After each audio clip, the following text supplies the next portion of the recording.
कमरे से बाहर निकलते ही सुहानी युवराज से कहती है, युवराज सर, अगर पुलिस को पता चल गया कि सना जिंदा है तो उन मर्डर्स की पहली सस्पेक्ट खुद सना हो जाएगी और हम ये साबित नहीं कर पाएंगे कि लोगों को वो साया मार रहा है, ना कि कोई इंसान। मैं जानता हूँ, मैंने पहले ही सना की फैमिली को कॉल करके उन्हें ये बात समझा दी है। मैंने उनसे कहा है कि कुछ महीनों तक सना को अंडरग्राउंड रहना होगा। युवराज और सुहानी जब बातें कर रहे थे तभी निशा का मोबाइल बजता है। निशा अपना मोबाइल चेक करती है तो उसमें एक नोटिफिकेशन आया था। निशा उस नोटिफिकेशन को ओपन करती है। वो ओपन करते ही निशा अपने फ़ोन में जो देखती है उसे देखकर उसकी आंखें हैरानी से और भी बड़ी हो जाती हैं। निशा लगभग चीखते हुए कहती है, ओह माय गॉड, क्या किसी ने ये न्यूज़ देखी? निशा अपने फ़ोन को देखते हुए हैरानी के साथ कहती है, ओह गॉड, क्या तुम लोगों ने ये न्यूज़ देखी? निशा की बात सुनकर सभी का ध्यान उसकी तरफ जाता है। कौन सी न्यूज़? निशा अपने मोबाइल में देखते हुए वो खबर पढ़ती है। 2 दिन पहले शहर के जंगल में 7 लोगों की लाश मिली है। ये सुनकर विवेक और सुहानी हैरानी के साथ लगभग चीखते हुए कहते हैं, क्या? इस वक्त दोनों अपनी आंखें फाड़कर निशा को ही देख रहे थे, लेकिन युवराज कुछ भी रिएक्ट नहीं करता। एक्चुअली उसे इस बारे में उसी रात से पता चल गया था जिस रात पुलिस को वो लाशें मिली थीं। युवराज के लोग शिमला में हर तरफ फैले होते हैं। शहर की ऐसी कोई बात नहीं होती थी जो युवराज को पता नहीं थी, और फिर ये बात तो उसके डैड और पद्मिनी से रिलेटेड थी, इसीलिए युवराज का इस पर कुछ ज्यादा ही ध्यान था। निशा वो न्यूज़ आगे पढ़ती है। कुछ दिनों से देश के अलग अलग शहरों में लोगों के गायब होने की रिपोर्ट दर्ज की जा रही है। जंगल से मिली ये 7 लाशें उन्हीं लोगों में से एक हैं। सूत्रों के मुताबिक ये ह्यूमन ट्रैफिकिंग का केस है जिसका कनेक्शन शिमला के बिजनेसमैन मिस्टर यशवंत दीवान और पद्मिनी सिंघानिया से बताया जा रहा है। निशा के ये पढ़ते ही निशा, विवेक और सुहानी की नज़र युवराज पर जाती है और वो तीनों युवराज को देखने लगते हैं। युवराज के चेहरे पर कोई एक्सप्रेशन नहीं था।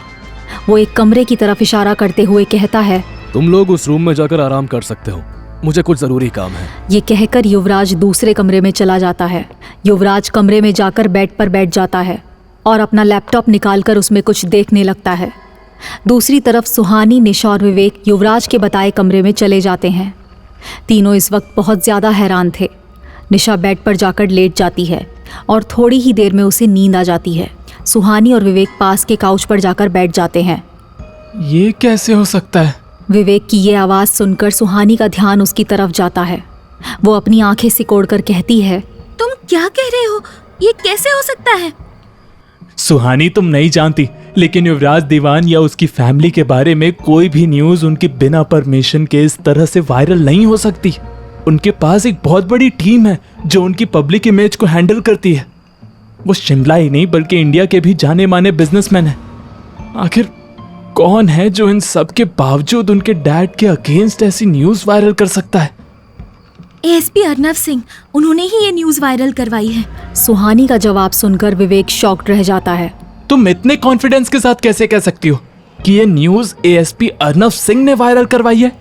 आज रात जब एएसपी सर हमें सिंघानिया मेंशन से हॉस्टल लेकर जा रहे थे तब उनके मोबाइल पर किसी रोहित का कॉल आया था। उसकी बात गौर से सुनने के बाद अर्नव सर ने फोन पर कहा था वायरल कर दो। कुछ सोचते हुए सुहानी आगे कहती है, तुम्हें वो लड़का रोहित याद है जो जर्नलिस्ट था? उसी ने मुझे इस ह्यूमन ट्रैफिकिंग केस के बारे में बताया था। अगर ये वही रोहित है तो वो न्यूज़ अर्नव सर ने ही वायरल करवाई है। विवेक भी अब किसी सोच में पड़ जाता है। हाँ, और एक बात, अगर पद्मिनी सिंघानिया और इस केस के बीच कोई भी कनेक्शन है तो हमें अर्नव सर की मदद करनी चाहिए जिससे वो उन होस्टेजेस को बचा सके। विवेक सुहानी की बात बीच में काटते हुए कहता है, सुहानी, तुम ये क्या कह रही हो? ये कोई मामूली केस नहीं है। ये 1000 से ज्यादा लोगों की किडनैपिंग का केस है। अगर हम इसमें फंस गए तो कभी बाहर नहीं निकल पाएंगे। हमारा फ्यूचर, करियर सब कुछ शुरू होने से पहले ही खत्म हो जाएगा। तुम्हें याद है, तुमने ही कहा था कि जब भी पुराने रोड पर कोई मर्डर होता है उसके अगले दिन पद्मिनी सिंघानिया सामने आती है। हाँ, मैंने कहा था, लेकिन ये पुरानी बात है। अब तो पद्मिनी रोज ही कॉलेज आने लगी है।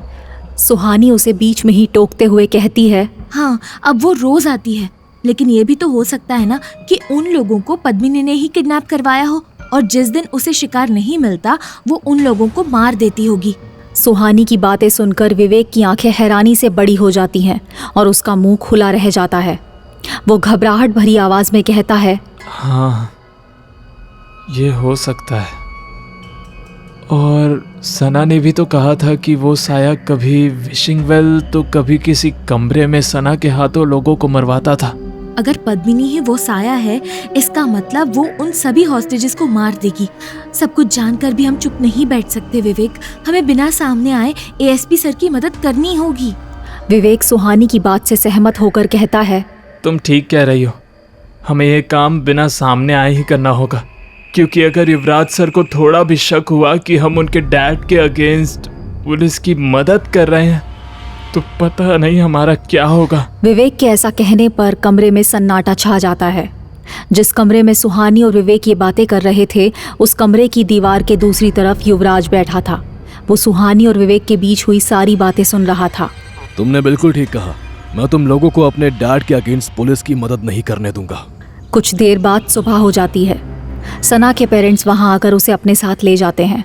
सुहानी भी अपने दोस्तों के साथ युवराज के घर से चली जाती है। सुबह के 10 बज रहे थे। सुहानी, निशा और विवेक एक साथ कॉलेज पहुंचते हैं। जनवरी का महीना चल रहा था। कड़ाके की ठंड और चारों तरफ हरियाली शिमला के माहौल को और भी सुहाना बना रही थी। इस ठंड में सूरज की प्यारी सी धूप लोगों के मन को बहुत सुकून पहुंचा रही थी। सभी स्टूडेंट्स गर्म कपड़े पहने हुए कॉलेज कैंपस में घूम रहे थे, क्योंकि क्लास लगने में अभी भी कुछ वक्त बाकी था। सुहानी अपने दोस्तों के साथ कॉलेज कैंपस के अंदर आती है। वो देखती है कि हर दिन से अलग आज सभी स्टूडेंट्स काफ़ी परेशान लग रहे थे। जिस चेहरे पर भी सुहानी की नज़र पड़ती वो सभी टेंशन में थे। विवेक और निशा भी ये देखकर चौंक जाते हैं। उन्हें भी समझ नहीं आ रहा था कि ऐसा क्या हो गया कि सारे स्टूडेंट्स इतनी टेंशन में हैं। विवेक अपने पास से गुजर रहे एक लड़के को रोककर कहता है, प्रवीण, क्या बात है?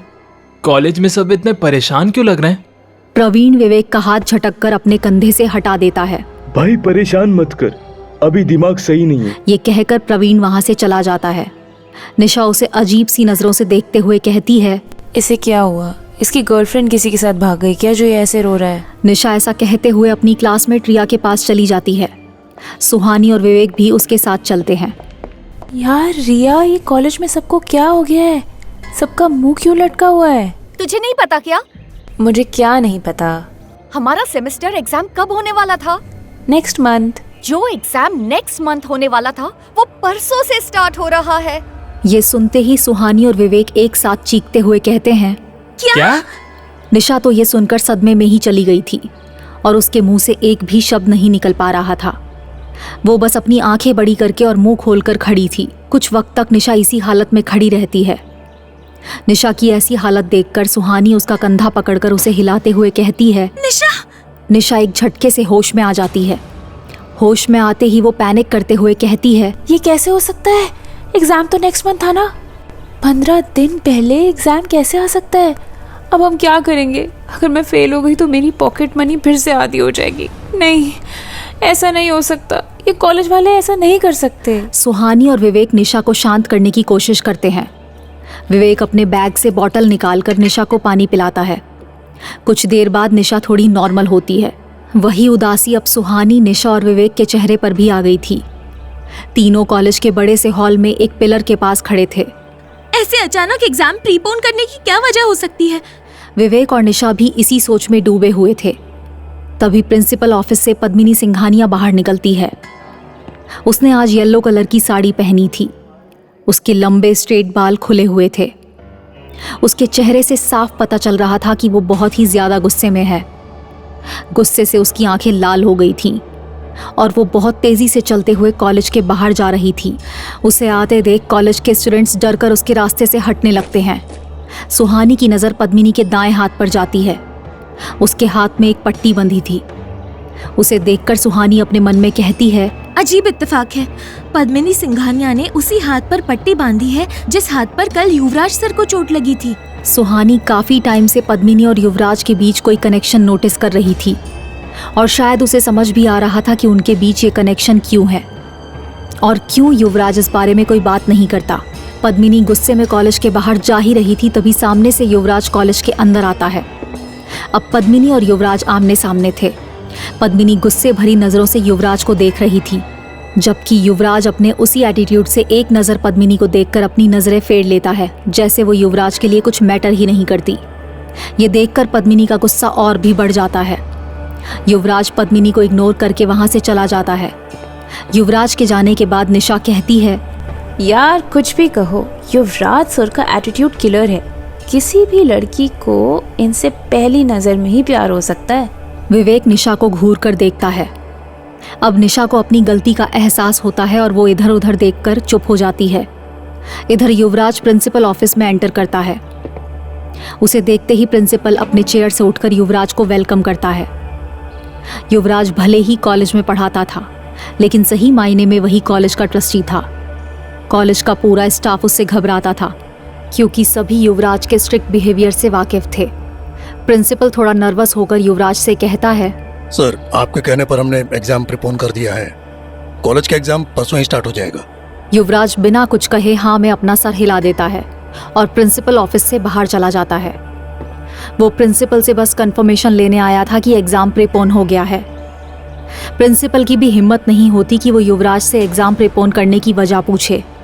बात ये थी कि युवराज सुहानी और उसके दोस्तों को कुछ दिनों तक बिजी रखना चाहता था, ताकि वो अपने डैड के मैटर को अपने हिसाब से हैंडल कर सके और सुहानी के बारे में कुछ जान सके। इसीलिए उसने एग्जाम प्रीपोन करवाया था। क्लास खत्म होने के बाद युवराज कॉलेज कैंपस से बाहर अपनी कार की तरफ बढ़ रहा था। युवराज का चेहरा हमेशा की तरह शांत था और वो अपने मन में कुछ सोच रहा था। बस कुछ देर और, आज रात भैरवनाथ से मुझे पता चल जाएगा कि आखिर सुहानी है कौन, क्यों वो मुझे उस साये से आज़ाद करना चाहती है और वो साया सुहानी के पीछे क्यों है। अपनी कार के नज़दीक जाकर युवराज की नज़र गार्डन की तरफ जाती है और उसकी नज़रें वहीं रुक जाती हैं। वहाँ सुहानी अकेली बैठी थी। वो काफ़ी उदास लग रही थी। युवराज सुहानी को इग्नोर करके अपनी कार का दरवाज़ा खोलता है।